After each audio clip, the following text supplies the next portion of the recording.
آیت کریمہ کے جس حصے کی آپ حضرات کے سامنے تلاوت کی گئی ہے، اس میں اللہ تبارک و تعالی نے اہل ایمان پر نماز کی فرضیت کو ذکر کیا ہے۔ یہ تو آپ حضرات جانتے ہی ہیں کہ ایمان قبول کرنے کے بعد سب سے اول اور سب سے پہلا فریضہ جو مسلمان کے ذمے ادا کرنا لازم ہوتا ہے وہ نماز کا ہے۔ بہت سارے فرائض ہیں، بہت سارے احکامات ہیں، اللہ تبارک و تعالیٰ نے ہمیں بہت ساری عبادات عطا فرمائی ہیں جن کا کرنا ہمارے ذمہ لازم ہے۔ اگر ہم ان میں غفلت کریں گے، سستی کریں گے اور ان فرائض کو اور ان احکامات کو ادا نہیں کریں گے تو اللہ کے ہاں مجرم بن جائیں گے، گناہ گار کہلائیں گے اور سزا کے مستحق ہو جائیں گے۔ احکام تو بہت سارے ہیں،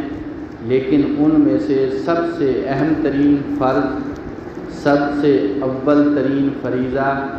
اور سب سے اہمیت جس کی زیادہ ہے وہ نماز ہے، جو اللہ تبارک و تعالیٰ نے مسلمانوں پر ایک دن میں یا 24 گھنٹوں میں 5 مرتبہ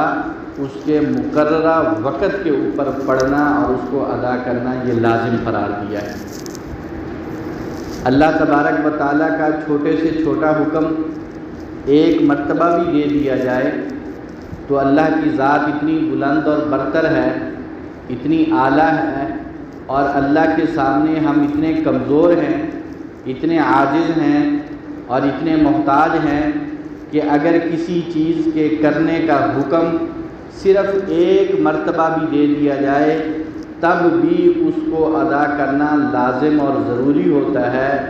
اور اس میں کسی قسم کی کوتاہی نہیں کی جا سکتی۔ لیکن نماز، اس کی فرضیت، اس کی اہمیت اور اس کے ادا کرنے کی اللہ کے ہاں جو اہمیت ہے اس کا اندازہ اس بات سے لگایا جا سکتا ہے کہ نماز کا ذکر یا اس کی فرضیت اور اس کے ادا کرنے کا تذکرہ قرآن کریم میں ایک مرتبہ نہیں، 2 مرتبہ نہیں، 4 یا 10 مرتبہ نہیں، بلکہ 700 سے زیادہ مرتبہ نماز کا ذکر قرآن کریم میں موجود ہے۔ اس سے اندازہ لگائیں کہ نماز کتنی اہم ترین عبادت ہے کہ قرآن کریم میں 700 سے زیادہ مرتبہ اللہ تبارک و تعالیٰ نے نماز کا تذکرہ فرمایا ہے۔ تو اس کی اہمیت کتنی ہے،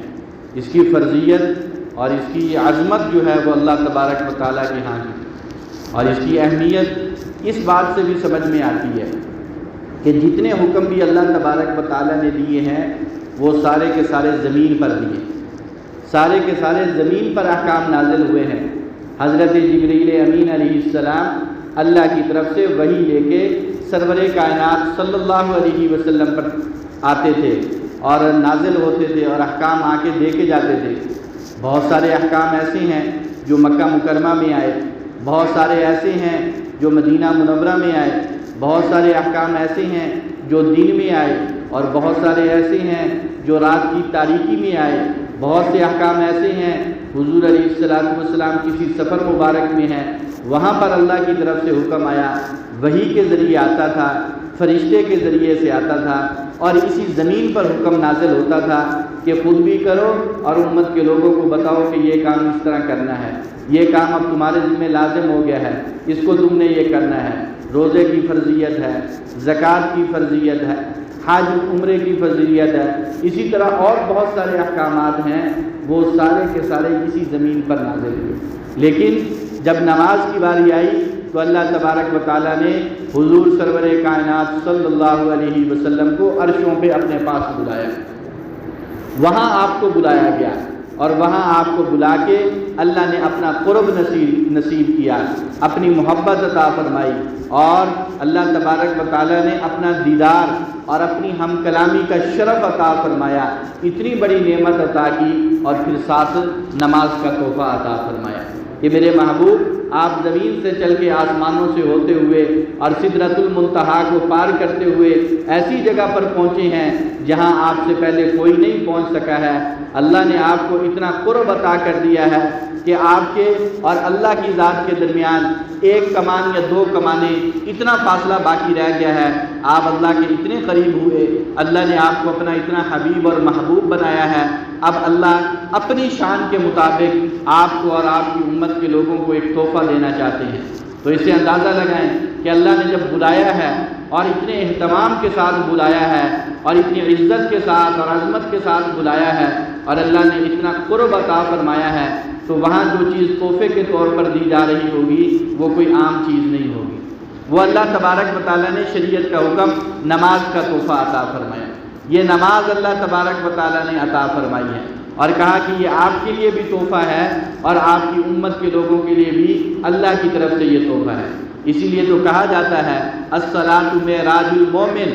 کہ یہ نماز مومن کی معراج ہے، کہ حضور علیہ الصلاۃ والسلام کو اللہ نے یہ تحفہ اس وقت دیا جب ساری کائنات کے مقابلے میں حضور علیہ السلام اللہ کے بالکل قریب تھے۔ آپ سے زیادہ قرب اس وقت کسی کو حاصل نہیں تھا جتنا قرب حضور علیہ الصلاۃ والسلام کو حاصل تھا۔ حضور کی یہ معراج تھی کہ اللہ کے قرب میں پہنچے ہیں اور اللہ کے بالکل قریب ہو گئے ہیں۔ فرمایا مومنین کو جو تحفہ دیا گیا وہ ایسا تحفہ ہے کہ مومن جب نماز پڑھ رہا ہوتا ہے بے شک وہ سجدہ زمین پہ کرتا ہے، بے شک وہ سجدہ چٹائی پہ کرتا ہے، ظاہری طور پر وہ سجدہ جو ہے وہ کسی دری پہ کر رہا ہے، وہ کسی کنکری پہ کر رہا ہے، لیکن حقیقت میں یہ سجدہ اللہ کے قدموں پر ہو رہا ہوتا ہے۔ اور نماز کی حالت میں یہ بندہ زمین پر ہوتے ہوئے بھی اللہ کے اتنے قریب ہو جاتا ہے، اللہ کے اتنے پاس ہو جاتا ہے، اسے اللہ کا قرب نماز کی حالت میں اتنا زیادہ حاصل ہو جاتا ہے کہ نماز کے علاوہ کسی اور حالت میں اللہ کا اتنا قرب کسی کو نصیب نہیں ہو سکتا جتنا مومن کو نماز میں ہوتا ہے۔ اس سے پتہ چلا کہ یہ نماز اہم ہے اور اس کی بڑی اہمیت ہے۔ اللہ تبارک و تعالیٰ نے بار بار اس کے کرنے کی تاکید فرمائی ہے اور اس کے ادا کرنے کی شرطیں ذکر کی ہیں اور مومنین کی خاص صفات کے اندر نماز کو ذکر فرمایا ہے۔ اور خود حضور سرور کائنات صلی اللہ علیہ وسلم کی عادت مبارکہ بھی یہی تھی کہ آپ علیہ الصلاۃ والسلام کی ساری زندگی وہ اس بات کی نشاندہی کرتی ہے کہ آپ کی زندگی کے اندر اور بھی بہت سارے اعمال ہیں، بہت سارے آپ نے کام کیے اپنی زندگی میں۔ آپ نے روزے بھی رکھے ہیں، آپ نے عمرہ بھی کیا ہے، آپ نے حج بھی کیا ہے، آپ نے صدقات اور خیرات کا اہتمام بھی کیا ہے، اور آپ نے جہاد بھی کیا ہے، آپ نے تجارت بھی کی ہے، اور آپ نے اس وقت کی جو ریاست تھی اس کے نظام کو بھی سنبھالا ہے اور لوگوں کے ساتھ معاملات بھی کیے ہیں، اور آپ نے لوگوں کے مسائل بھی حل کیے ہیں اور ان کے فیصلے بھی کیے ہیں۔ حضور علیہ الصلاۃ والسلام کی زندگی ان سارے کے سارے احکامات سے بھری ہوئی ہے۔ آپ نے اپنی زندگی میں سارے کام کیے، لیکن جتنی اہمیت کے ساتھ حضور علیہ الصلاۃ والسلام نماز کو ادا کر رہی ہیں اور جتنی پابندی کے ساتھ اور جس موقع پر حضور علیہ الصلاۃ والسلام نے نماز کا اہتمام کیا ہے، اس سے پتہ چلتا ہے کہ حضور علیہ الصلاۃ والسلام کی زندگی میں جتنی اہمیت نماز کی تھی اتنی اہمیت کسی اور عمل کی نہیں تھی۔ ہر موقع پر حضور علیہ الصلاۃ والسلام نے نماز کا اہتمام کیا ہے، اللہ کی طرف متوجہ ہوئے ہیں اسی نماز کے ذریعے سے۔ اتنی نماز پڑھی کہ مجھے اور آپ کو تو حکم ہے کہ 5 نمازیں پڑھ لیا کرو، فرض کم از کم ان کی پابندی کیا کرو، 5 وقت کی نماز پڑھو۔ ان الصلاۃ کانت علی المؤمنین کتابا موقوتا، اہل ایمان پر مقررہ وقت کے اندر اللہ نے نمازیں پڑھنا یہ لازم قرار دے دیا، یہ فرض قرار دے دیا۔ کیا مطلب؟ فجر کو فجر کے وقت میں پڑھو، ظہر کو ظہر کے وقت میں پڑھو، عصر کو عصر کے وقت میں پڑھو، مغرب کے وقت میں ادا کی جائے، اور عشاء کے وقت میں ادا کی جائے۔ ان کے مخصوص اوقات بتائے گئے اور کہا گیا کتاب موقوتا، جو وقت تمہیں بتا دیا گیا ہے پوری کوشش کرو، پوری ہمت کے ساتھ کہ ہم نے اس نماز کو اس کے وقت میں ہی ادا کرنا ہے، اس کو آگے پیچھے نہیں کرنا، اس میں تاخیر نہیں کرنی، جان بوجھ کے لیٹ نہیں کرنا، نمازوں کو قضا نہیں کرنا۔ ہمیں تو 5 نمازوں کے اوقات بتائے گئے اور ان کا طریقہ بتایا گیا اور ان کے پڑھنے کی ذمہ داری ہمارے اوپر ڈالی گئی، لیکن سرور کائنات صلی اللہ علیہ وسلم کی عادت مبارکہ تھی کہ آپ اس کے علاوہ بھی نمازیں پڑھتے تھے۔ اس کے علاوہ بھی کئی قسم کی نمازیں وہ حضور علیہ السلام کی زندگی میں تھیں۔ فجر کی نماز کے بعد سورج بلند ہوتا تو حضور علیہ السلام اشراق کی نماز پڑھتے تھے، اور تھوڑا سا اونچا ہو جاتا تو آپ چاشت کی نماز پڑھا کرتے تھے، مغرب کی نماز پڑھ کے اوابین کے نفل پڑھتے تھے، اور پھر عشاء کے بعد کو تھوڑی دیر آرام کرتے اور اس کے بعد اللہ کے حضور کھڑے ہو جاتے اور نماز شروع کر دیتے، اور اتنی لمبی لمبی نماز پڑھتے، اتنی لمبی لمبی رکعتیں ہوتی، رکوع اور سجدے اتنے لمبے ہوتے تھے، حضور علیہ السلام کا قیام اور قرات اتنی لمبی ہوتی تھی۔ نوافل کے اندر اور تہجد کی نماز میں حدیث پاک کے اندر آتا ہے حتی تورت قدما، حضور علیہ السلام کی نماز کی رات کی نماز کا عالم یہ تھا کہ جب آپ رات کو اٹھ کے نوافل پڑھتے تھے تو اتنے لمبے لمبے نوافل پڑھتے تھے کہ بار بار کھڑے ہونے کی وجہ سے، زیادہ دیر کھڑے ہونے کی وجہ سے حضور علیہ السلام کے پاؤں مبارک پر سوزش آ جاتی تھی، پاؤں سوج جایا کرتے تھے، اتنا لمبا لمبا قیام کرتے تھے، اور اتنی دیر قیام کیا حضور علیہ السلام نے کہ اللہ تبارک و تعالیٰ کو قرآن کریم میں کہنا پڑا ہے، ہائے ہائے کیا شان ہے حضور کی کہ مجھے اور آپ کو تو اللہ نے نماز کا حکم دیا، 700 مرتبہ کہا نماز پڑھو نماز پڑھو نماز پڑھو، بار بار کہا۔ قرآن کریم کی شاید کوئی سورت، کوئی سپارہ، کوئی جگہ ایسی نہیں ہوگی ہم تلاوت کریں جس میں نماز کا ذکر نہ ہو۔ یہ مجھے اور آپ کو کہا، بار بار کہا، پتا تھا کہ ہم کمزور ہیں، ہم غافل ہیں، ہم نہیں پڑھ سکیں گے، اس لیے بڑی تاکید کے ساتھ ہمیں حکم دیا گیا اور بار بار کہا گیا، مختلف انداز میں کہا گیا، مختلف لفظوں کے ساتھ کہا گیا، کہیں محبت سے کہا گیا، پیار سے کہا گیا، کہیں سختی سے کہا گیا، اور کہیں ترغیب کے انداز میں کہا گیا، اور کہیں ڈرانے کے انداز میں کہا گیا کہ کسی طرح تو نماز کی پابندی کریں گے۔ لیکن حضور کی شان کیا تھی کہ اللہ تبارک و تعالیٰ کو حضور علیہ السلام کی ادائیں اور آپ کی نماز اور آپ کا قیام اور آپ کا کھڑا ہونا اتنا پسند آ گیا۔ حضور علیہ السلام کے پاؤں سوج رہے ہیں، آپ کو تکلیف ہو رہی ہے، سوزش ہو رہی ہے، اللہ قرآن میں کہہ رہے ہیں قم اللیل الا قلیلا، میرے محبوب آپ نماز میں کھڑے ہوتے ہیں، مجھے بڑے اچھے لگتے ہیں، مجھے بڑے محبوب لگتے ہیں، بڑے پسند ہے مجھے آپ کا کھڑا ہونا، آپ کا قیام بھی اچھا ہے، آپ کا رکوع بھی اچھا ہے، آپ کے سجدے بھی اچھے ہیں، آپ پڑھا کریں نماز، آپ کھڑے ہوا کریں، آپ قیام کیا کریں، لیکن زیادہ دیر کھڑا ہونا اور اپنے آپ کو مشقت میں ڈالنا یہ مجھے اچھا نہیں لگتا، تھوڑی دیر کے لیے آرام بھی کر لیا کریں، تھوڑی دیر کے لیے سو بھی جایا کریں، الا قلیلا، رات کے تھوڑے سے حصے میں عبادت کیا کریں، باقی آرام بھی کر لیا کریں۔ تو اس سے اندازہ لگائیں کہ حضور علیہ السلام کی عبادت کا عالم کیا ہوگا، نماز سے محبت کا عالم کیا ہوگا کہ اللہ کریم خود کہہ رہے ہیں محبوب بس کر دیجئے، آپ نے بڑی عبادت کر لی ہے، آپ نے بڑا قیام کر لیا ہے، آپ نے بڑی نماز پڑھ لی ہے، اب تھوڑی دیر آرام بھی کر لیں۔ یہ حضور علیہ السلام کی نماز سے محبت صحابہ اکرام رضوان اللہ تعالی علیہم اجمعین کی طرف سے حضور علیہ السلام کی جو باتیں ہیں وہ آپ حضرات سنتے اور پڑھتے رہتے ہیں۔ صحابہ بتاتے ہیں حضور علیہ السلام کا نماز کے ساتھ تعلق اتنا مضبوط تھا،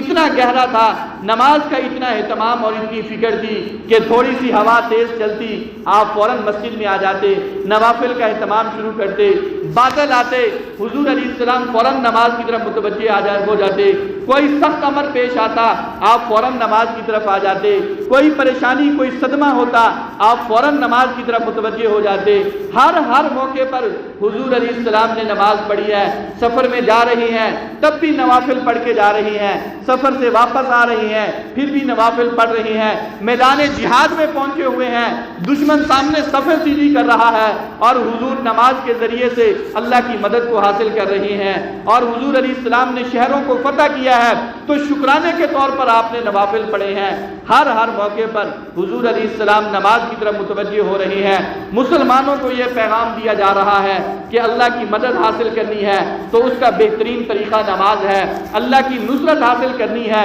اس کا بہترین طریقہ نماز ہے، اپنے مسائل حل کروانے ہیں اس کا بہترین طریقہ نماز ہے، اپنی مشکلات سے چھٹکارا پانا ہے اس کا بہترین طریقہ نماز ہے، اپنی حاجات اور ضروریات اللہ سے پوری کروانی ہے اس کا بہترین طریقہ نماز ہے، اللہ سے اپنے تعلق کو مضبوط کرنا ہے اس کا بہترین طریقہ نماز ہے، دشمن پر غلبہ پانا ہے اس کا بہترین طریقہ نماز ہے، کسی کے شرور اور فتن سے اپنے آپ کو محفوظ رکھنا ہے اس کا بہترین طریقہ نماز ہے، تمہیں نعمت مل چکی ہے اس نعمت کے اوپر اضافہ چاہتے ہو اس کو زیادہ کرنا چاہتے ہو، نماز پڑھ کے اللہ کا شکر ادا کرو، بہترین طریقہ نماز ہے کہ اس کے ذریعے سے نعمتوں کے اندر اضافہ ہو جائے گا۔ اللہ نے ایسی بہترین چیز مومنین کو عطا فرمائی ہے کہ ہر مسئلے کا حل اللہ نے اس نماز کے ساتھ جوڑ دیا ہے، ہر پریشانی کا حل اس نماز کے ساتھ جوڑ دیا ہے، ہر مشکل کا حل اس نماز کے ساتھ جوڑ دیا ہے، اور خود سرور کائنات صلی اللہ علیہ وسلم نے عملی طور پر کر کے دکھایا ہے، عملی طور پر اس کا نمونہ پیش کیا ہے کہ میری زندگی وہ تمہارے لیے اسوہ حسنہ ہے، وہ تمہارے لیے بہترین نمونہ ہے، میری زندگی کو دیکھو، میری زندگی کا ایک ایک عمل وہ تمہیں نماز کے ساتھ جڑا ہوا نظر آئے گا، جب یہی نماز تمہاری زندگی کے اندر آئے گی تو حضور علیہ السلام کے نقش قدم پہ چلتے ہوئے اسی نماز کی برکات جو ہیں وہ تمہیں بھی حاصل ہو جائیں گی۔ اس سے میرے عزیز دوستو اندازہ لگائیں کہ یہ نماز کتنی اہمیت ہے،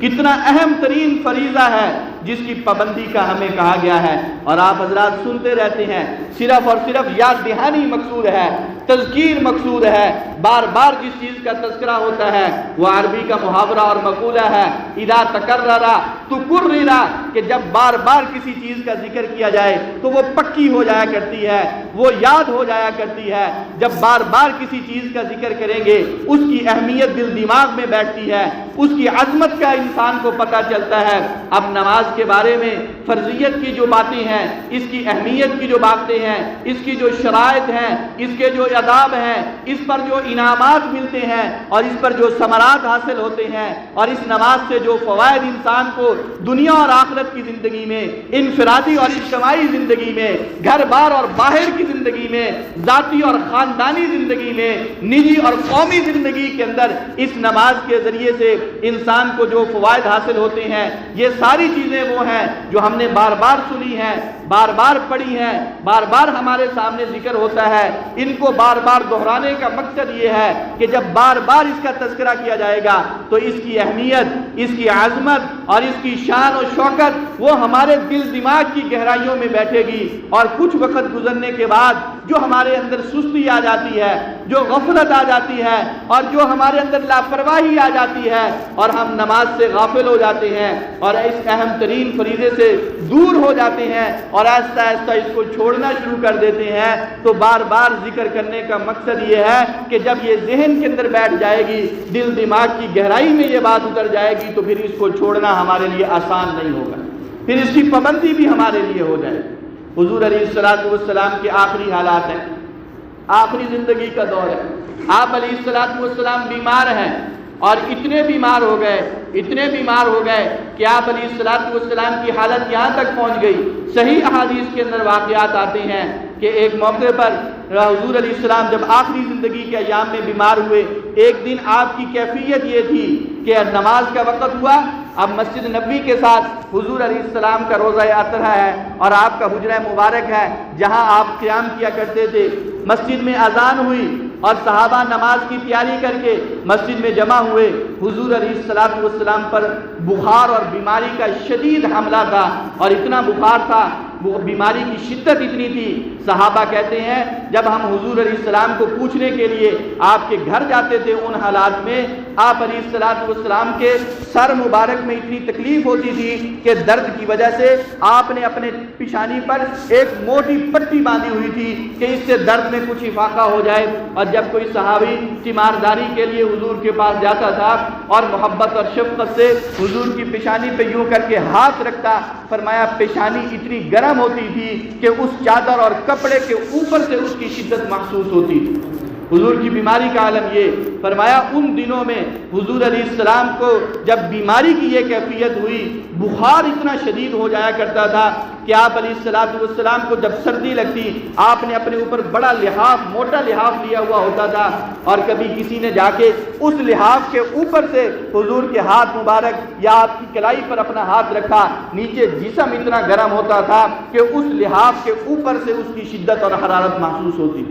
یہ کیفیت ہوا کرتی تھی۔ لیکن اس کے باوجود نماز سے محبت کا عالم یہ ہے کہ اذان ہو گئی اور آپ کو بتایا گیا کہ اذان ہو گئی ہے اور صحابہ تیاری کر کے مسجد میں آ گئے ہیں اور آپ کا انتظار ہو رہا ہے۔ حضور علیہ السلام نے فرمایا اچھا مجھے ذرا سہارا دو، مجھے اٹھاؤ، میں وضو کرتا ہوں اور جا کے صحابہ کو نماز پڑھاتا ہوں۔ اتنی بیماری کی شدت ہے، حضور علیہ السلام ابھی اٹھے اور ابھی وضو بھی پوری طرح نہیں کیا تھا کہ آپ پر بے ہوشی طاری ہو گئی، غشی کی کیفیت طاری ہو گئی اور کچھ دیر کے لیے آپ بے ہوش ہو گئے۔ جب آپ کو ہوش آیا آپ نے فوراً پوچھا یہ بتاؤ صحابہ نے نماز پڑھ لی، مسجد میں نماز ہو گئی؟ بتایا گیا کہ نہیں محبوب، وہ آپ کے بغیر کیسے نماز پڑھیں گے، وہ تو آپ کے انتظار میں بیٹھے ہوئے ہیں۔ آپ نے فرمایا اچھا پھر مجھے وضو کراؤ، میں جاؤں جا کے مسجد میں نماز ادا کروں۔ ابھی حضور نے وضو کیا، مسجد میں نہیں پہنچے، پھر آپ پر بے ہوشی کا حملہ ہو گیا۔ تیسری مرتبہ بھی یہ 3 مرتبہ آپ پر بے ہوشی کی کیفیت طاری ہوئی، اور ہر بار جب ہوش آتا تھا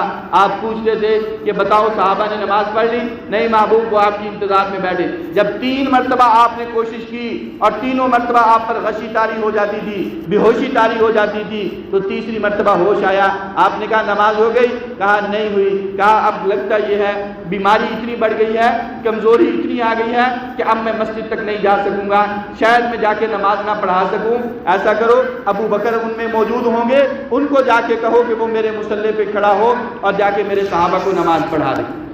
اندازہ لگائیں نماز کی اہمیت کتنی ہے کہ حضور علیہ السلام اس حال میں بھی وہ آپ نماز کی طرف متوجہ ہیں، اور 3 مرتبہ آپ نے کوشش کی ہے کہ کسی طریقے سے میں 1 مرتبہ وضو کر لوں اور وضو کر کے مسجد تک پہنچ جاؤں اور صحابہ کو جا کے نماز پڑھا۔ آج تو ہمارے سر میں تھوڑا سا درد ہو جائے، دن کو تھوڑا سا کام زیادہ کر لیں، تھکاوٹ ہو جائے، نیند کا غلبہ ہو جائے تو ہم نماز چھوڑ کے بیٹھ جاتے ہیں، اچھا پھر کبھی پڑھ لیں گے، آج نہیں پڑھی جاتی ہے۔ چھوٹی چھوٹی تکلیف، چھوٹی چھوٹی بیماری، اس کے اوپر نماز چھوڑ کے بیٹھ جاتے ہیں۔ میرے دوستو مسئلہ یاد رکھیں کہ نماز کی اہمیت اتنی ہے، باقی احکام وہ عذر کی وجہ سے اور محتاجی کی وجہ سے اور ضرورت کی وجہ سے ان کے اندر کوئی نہ کوئی شکیں ایسی ہیں کہ ان کو چھوڑا جا سکتا ہے، ان کو وقت سے آگے پیچھے کیا جا سکتا ہے، ان کی قضا کی جا سکتی ہے۔ شریعت نے بہت سارے احکامات کے اندر ہمیں نرمی دی ہے۔ مثال کے طور پر روزہ ہے، رمضان کے مہینے میں دن کے اوقات میں روزہ رکھنا فرض ہے، سب کو پتہ ہے، لیکن ساتھ تھوڑی سی نرمی بھی دی ہے کہ اگر رمضان کا مہینہ ہے اور تم بیمار ہو اور تمہیں پتہ ہو کہ ہم روزہ پورا نہیں کر سکیں گے تو تمہیں اجازت دی ہے کہ اب نہ رکھو، رمضان کے بعد اس کی قضا کر لینا۔ سفر میں گئے ہوئے ہو اور مشقت ہے سفر کی تو اجازت دی ہے کہ نہیں رکھ سکتے اب چھوڑ دو، لیکن بعد میں اس کی قضا کر لینا۔ تو شریعت کے احکامات میں نرمی ہے کہ ایک وقت میں نہیں کر سکتے دوسرے وقت میں کر لو۔ حج ہے زندگی میں مالدار پر کرنا، 1 مرتبہ اس کو فرض قرار دیا ہے کہ اتنا مال آ گیا کہ تم حج کر سکتے ہو تو 1 مرتبہ زندگی میں حج ضرور کرو، 1 مرتبہ اس کی فرضیت ہے۔ جب کر لیا اب فرض پورا ہو گیا، جتنے مالدار ہو دوبارہ فرض نہیں ہے، نفل جتنی مرضی مرتبہ کرتے چلے جاؤ۔ زکوٰۃ فرض قرار دی لیکن ایک نصاب متعین کیا، ایک مقدار متعین کی کہ اتنی مقدار میں مال ہوگا تو زکوٰۃ دینی ہے، اگر اس سے کم ہے تو زکوٰۃ تمہارے اوپر لازم نہیں ہے۔ لیکن نماز ایک ایسی چیز ہے، اس کے بارے میں کہا ان الصلاۃ کانت علی المؤمنین کتابا موقوتا۔ یہ میری بات نہیں ہے، یہ کسی فقہ کی کتاب کی عبارت نہیں ہے کہ عربی پڑھ کے سنا لی جائے، یہ قرآن کا حکم ہے اور بڑا تاکیدی حکم ہے اور بڑا پکا حکم ہے۔ ان الصلاۃ کانت علی المؤمنین کتابا موقوتا، کہ مومنوں پر جو مومن ہیں ان کی بات کی جا رہی ہے۔ اگر کوئی مومن نہیں ہے، اپنے آپ کو کافر کہتا ہے، 1000 مرتبہ نماز چھوڑے، ہمیں اس سے کیا پرواہ، لیکن اگر مومن ہے اور کلمہ پڑھا ہوا ہے اور اپنے آپ کو اہل ایمان کہتے ہیں تو پھر یہ قرآن کا حکم ہمیں اپنی طرف متوجہ کر رہا ہے۔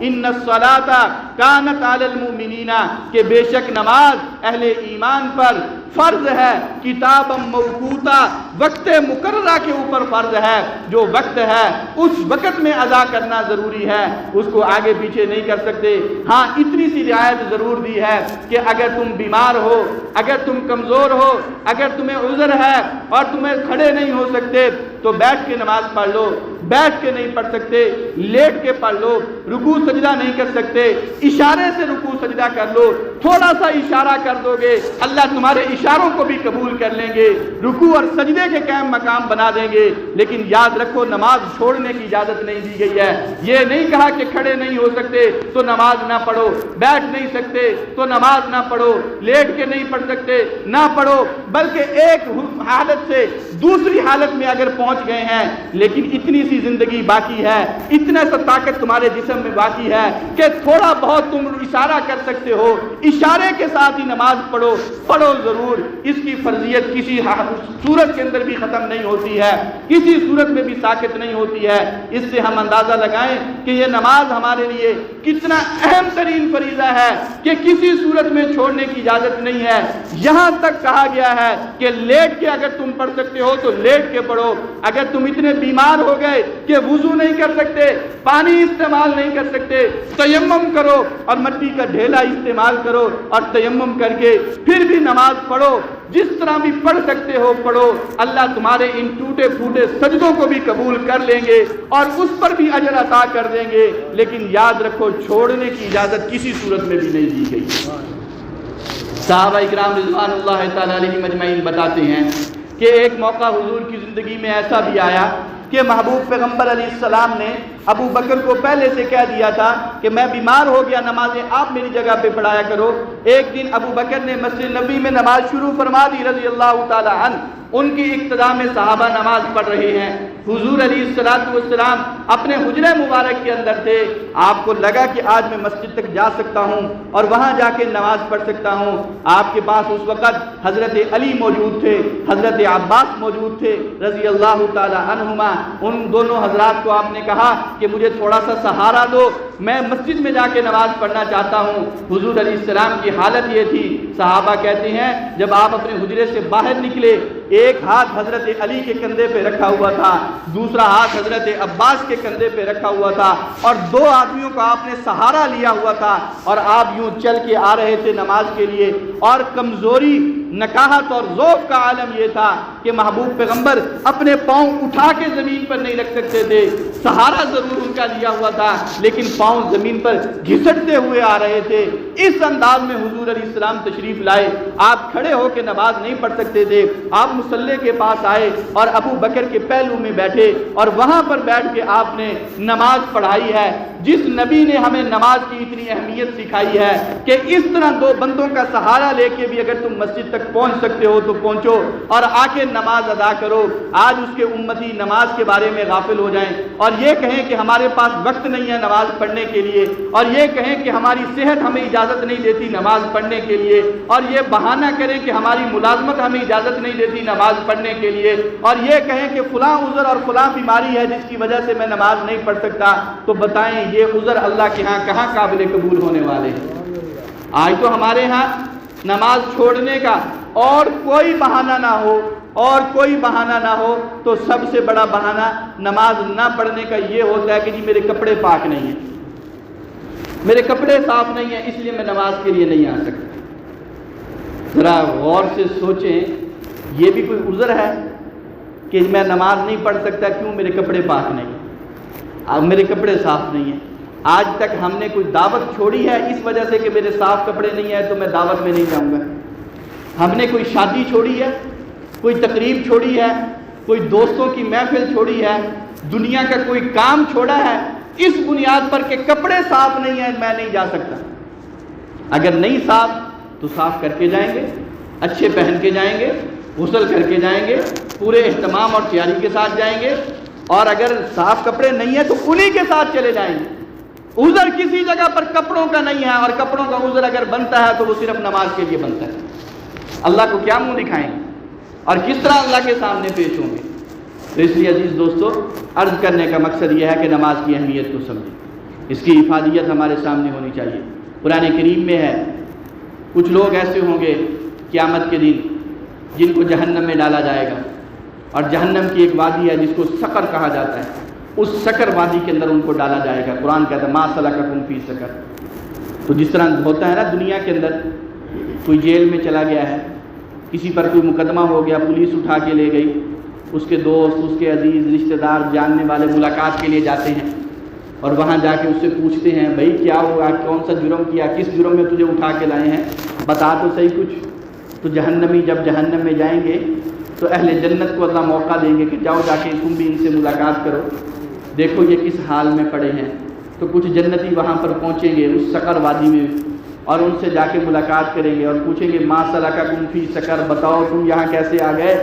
کون سا ایسا جرم تم سے ہو گیا جس کی وجہ سے اس وادی میں پڑے ہوئے ہو اور جہنم کی سزا کاٹ رہے ہو۔ تو وہاں اپنے وہ 3 جرم شمار کروائیں گے۔ قرآن نے اس کو نقل کیا ہے اور ان کی زبان سے نقل کیا ہے۔ وہ 3 جرم ان کے ذکر کیے گئے کہ وہ کہیں گے کہ ہم یہ کام ہم سے ہو گئے تھے جس کی وجہ سے آج ہم جہنم میں پڑے ہوئے ہیں۔ ان میں سب سے پہلی چیز وہ یہ کہیں گے قالوا لم نک من المصلین، کہ ہم نماز نہیں پڑھتے تھے، ہم نماز نہیں پڑھتے تھے۔ اب یہ جو نماز نہ پڑھنے والے، اس سے پتہ یہ چلتا ہے کہ وہ مومن تھے۔ یہ نہیں کہیں گے کہ ہم کافر تھے، ہم مشرک تھے، ہم یہودی تھے، عیسائی تھے، ہندو تھے، سکھ تھے، اس لیے پڑھے۔ مطلب یہ کہ ہیں وہ مسلمان، کلمہ پڑھا ہوا ہے، اہل ایمان میں سے ہیں، مومن ہیں، لیکن نماز نہیں پڑھی تو اس جرم کی وجہ سے انہیں جہنم میں ڈالا جائے۔ وہ کہیں گے لم نک من المصلین، ہم نماز نہیں پڑھتے تھے، اس وجہ سے ہمیں یہ سزا ملی۔ ولم نک نطعم المسکین، ہم مساکین کو کھانا نہیں کھلاتے تھے، اس وجہ سے ہمیں یہ سزا ملی ہے۔ وکنا نخوض مع الخائضین، اور ہمارا کام یہ تھا ہم نمازیوں کا، دینداروں کا، اچھے کام کرنے والوں کا، علماء اور اہل علم کا مذاق اڑاتے تھے۔ مذاق کرنے والوں کے ساتھ ہم بھی شامل ہو جاتے تھے خوش گپیوں میں، اور دینداروں کا اور دین کی باتوں کا مذاق اڑاتے تھے۔ تو نماز نہ پڑھنا یہ بھی جہنم میں لے جائے گا، مساکین کا خیال نہ رکھنا یہ بھی جہنم میں لے جائے گا، اور دین کی باتوں اور دینداروں کا مذاق اڑانا یہ بھی انسان کو جہنم میں لے جائے گا۔ اس کو قرآن نے نقل کیا ہے۔ دوسرے مقام پر قرآن کہتا ہے فویل للمصلین، کچھ نمازی ہیں، نماز پڑھنے والے جن کے لیے ہلاکت ہے، جن کے لیے بربادی ہے، جن کے لیے تباہی ہے۔ جب نمازیوں کو کہا جا رہا ہے کہ تم ہلاکت میں پڑو گے، تم تباہی میں پڑو گے اور تمہارے لیے سزا ہے، تو بے نمازی کہاں جائیں گے؟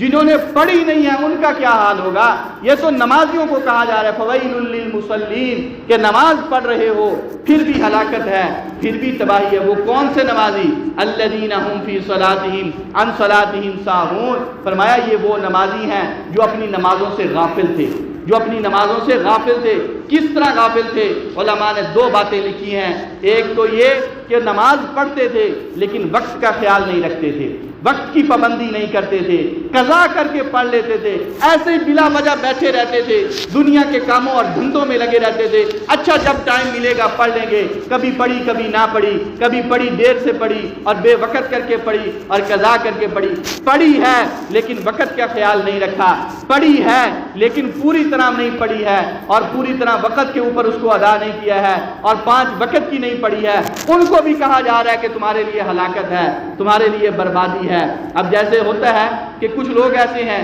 جن کا مزاج ہوتا ہے فجر کی نماز پڑھ لی بڑی پابندی کے ساتھ، باقی 4 نمازوں کا کوئی خیال نہیں، اچھا ظہر اثر بڑی پابندی سے پڑھ لی، مغرب عشاء کا کوئی خیال نہیں، ان کے لیے یہ قرآن کی وعید ہے۔ اور کچھ ایسے ہیں سوئے رہیں گے، اچھا 7 بجے اٹھ گئے، اب جلدی سے اٹھ کے نماز پڑھیں۔ ایسے میرے مسلمان بھائی ہیں کہ وہ پابندی اس انداز میں کرتے ہیں کہ نماز ضرور پڑھتے ہیں لیکن قضا کر کے پڑھتے ہیں، وقت سے لیٹ کر کے پڑھتے ہیں۔ ان کے لیے قرآن کی یہ وعید ہے کہ تم نے نماز پڑھی پھر بھی تمہارے لیے ہلاکت ہے، پھر بھی تمہارے لیے تباہی ہے۔ اور فرمایا کچھ غافل ایسے ہیں ان کے لیے یہ کہا گیا ہے، وہ کون؟ وہ لوگ ہیں جو نماز پڑھتے ہیں، پابندی سے پڑھتے ہیں، پورے وقت پہ پڑھتے ہیں، لیکن اگلا کام یہ ہوتا ہے کہ وہ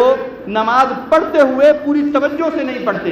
پورے دھیان سے نہیں پڑھتے، کھڑے یہاں ہیں ذہن کہیں اور ہے، کوئی پتہ نہیں کتنی رکعتیں ہو گئیں، کوئی پتہ نہیں کتنے رکوع ہوئے، کتنے سجدے ہوئے، کس رکعت میں آئے کس میں نہیں۔ اور خاص طور پر جب امام کے پیچھے ہوتے ہیں پھر تو یہی کیفیت ہوتی ہے، نہ رکعت کا پتہ، نہ قیام کا پتہ، نہ رکوع کا پتہ، نہ سجدوں کا پتہ، نہ قرات کا پتہ کہ کیا پڑھا گیا کیا نہیں پڑھا گیا، بس ہاتھ باندھ کے امام کے پیچھے کھڑے ہو گئے اور تکبیروں میں اس کے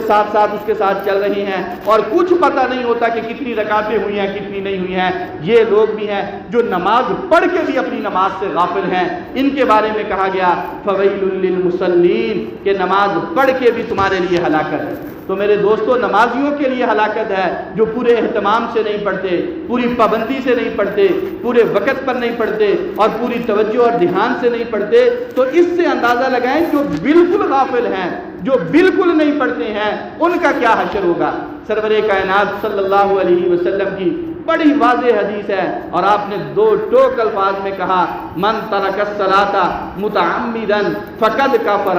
جس بندے نے، جس مومن نے جان بوجھ کر متعمدن جان بوجھ کر ایک نماز بھی چھوڑ دی، کافرہ وہ کافر ہو گیا۔ اس کا مسلمانوں کے ساتھ کیا تعلق، وہ مسلمانوں کے ساتھ اندر اپنے آپ کو کیسے شامل کرواتا ہے، وہ اپنے آپ کو کس منہ سے کہتا ہے میں مومن ہوں، نماز فرض ہوئی اور اس نے چھوڑ دیا، فقد کافرہ وہ کافر ہو گیا۔ آگے محدثین کی اس پر بحث ہے کہ کافر ہونے سے کیا مراد ہے، لیکن ظاہری الفاظ جو ہیں وہ بڑے خطرناک ہیں، وہ بڑے خوف دلانے والے ہیں کہ انسان کو سوچنا چاہیے کہ کہیں ایسا تو نہیں کہ میں کلمہ پڑھ کے بھی نماز کو چھوڑ کے پھر میرا حشر کافروں کے ساتھ ہو جائے، پھر میرا حشر بے ایمانوں کے ساتھ ہو جائے اور پھر مجھے جہنم کی وادی میں دھکیل دیا جائے۔ تو اس لیے میرے عزیز دوستو، ہمیں خبردار رہنے کی ضرورت ہے۔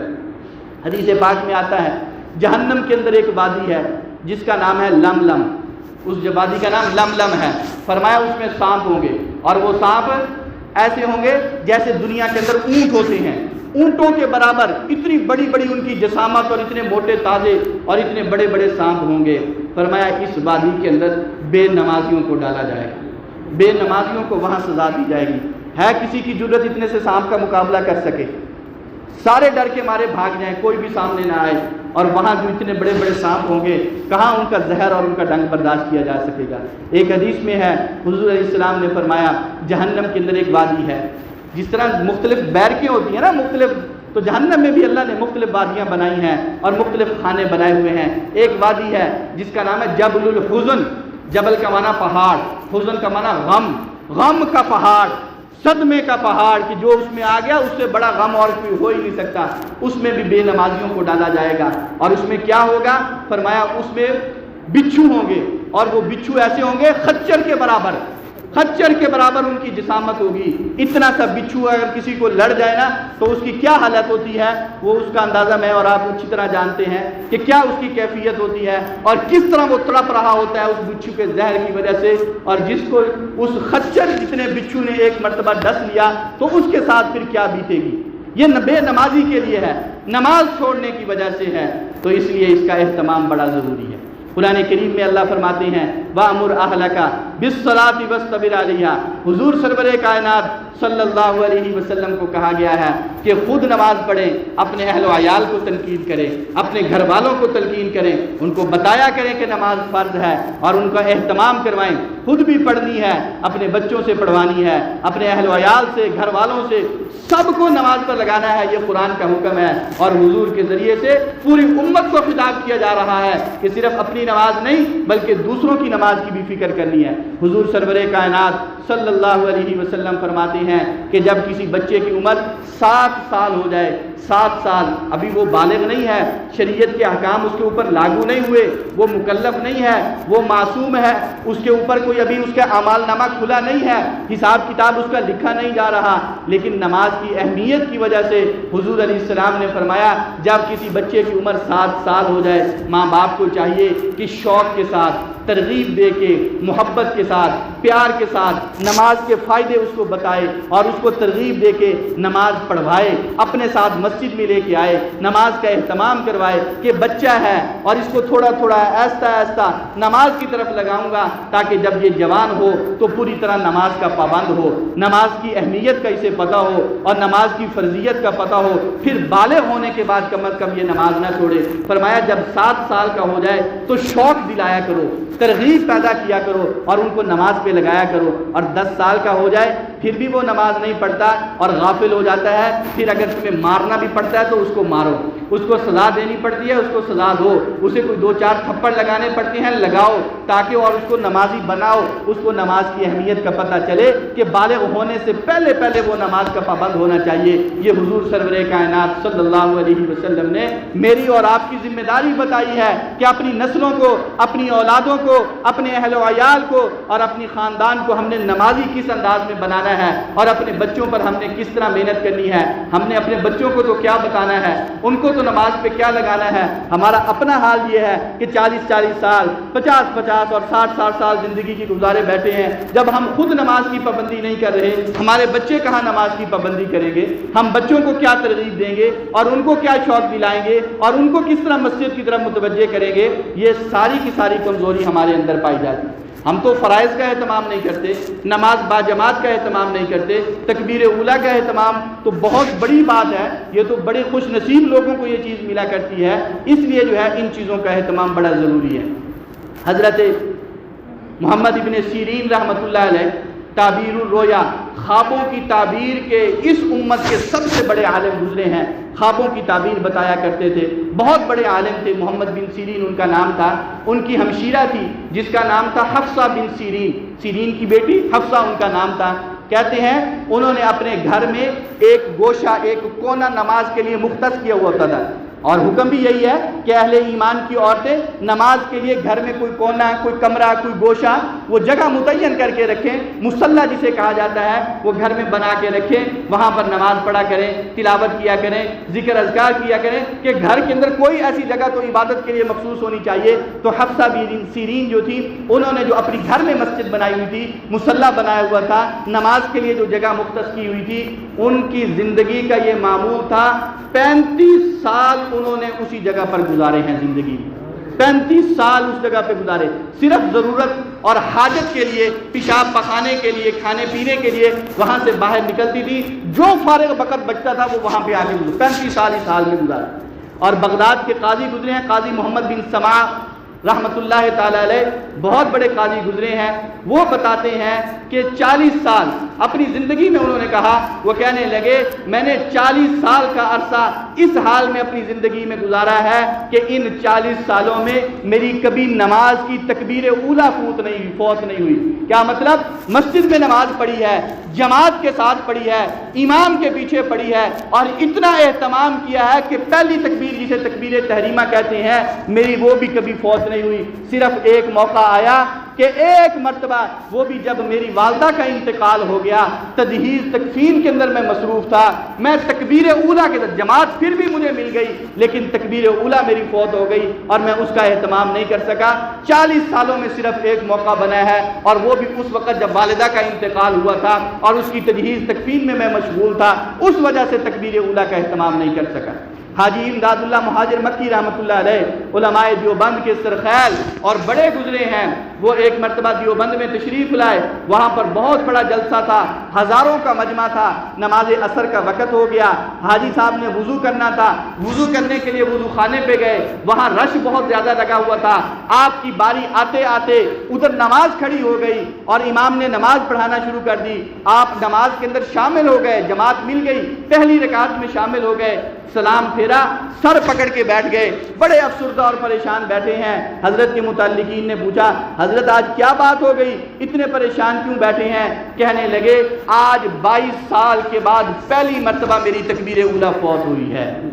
اتنا اہتمام نماز کا اور تکبیر اولیٰ کا ہوا کرتا تھا۔ میرے دوستو ہمارے ہاں تو بالکل اہمیت ختم ہو گئی ہے، اور بالکل اس چیز کا نہ گھروں میں تذکرہ ہے، نہ بچوں میں تذکرہ ہے، نہ اپنے آپ میں تذکرہ ہے۔ عرض کرنے کا مقصد یہ ہے نماز کی اہمیت کو سمجھیں، اس کی عظمت کو سمجھیں، اس کی فرضیت کو سمجھیں، اور دوبارہ ہم اپنے آپ کو اس پر لگائیں کہ ہمارے خود بھی ہم نمازی بنیں اور ہمارے بچے بھی نمازی بنیں۔ جس طرح کہا گیا کہ شوق دلایا کرو، ترغیب پیدا کیا کرو۔ آپ دیکھ لیں کہ دنیا کے اندر کتنے کام ایسے ہوتے ہیں جو لہو و لعب کے ہیں، جو کھیل تماشے کے ہیں، جو فضولیات کے ہیں، جو لغویات کے ہیں، لیکن بچوں کو جب شوق دلایا جاتا ہے، ترغیب دی جاتی ہے، انعامات کا لالچ دیا جاتا ہے، وہ کس طرح بڑھ بڑھ کے اس کے اندر حصہ لیتے ہیں۔ کیوں؟ ایک ترغیب ہے نا اس کے پیچھے، ایک شوق دلایا جا رہا ہے۔ ہم ان چیزوں کا تو شوق دلاتے ہیں اور بچوں کو کبھی ہم نے نماز کا اور قرآن کا اور تلاوت کا، ان چیزوں کا شوق نہیں دلایا۔ اس کے لیے ہم نے کبھی ان کو ترغیب نہیں دی، کوئی اس قسم کا موقع ہم نے نہیں بنایا کہ جس سے متاثر ہو کے، جس کی وجہ سے ہمارے بچے جو ہیں وہ بھی اس کام کی طرف لگ جائیں۔ اس کے لیے جو ہے اس کا بھی اہتمام ہونا چاہیے۔ اس کے لیے میں ایک درخواست آپ حضرات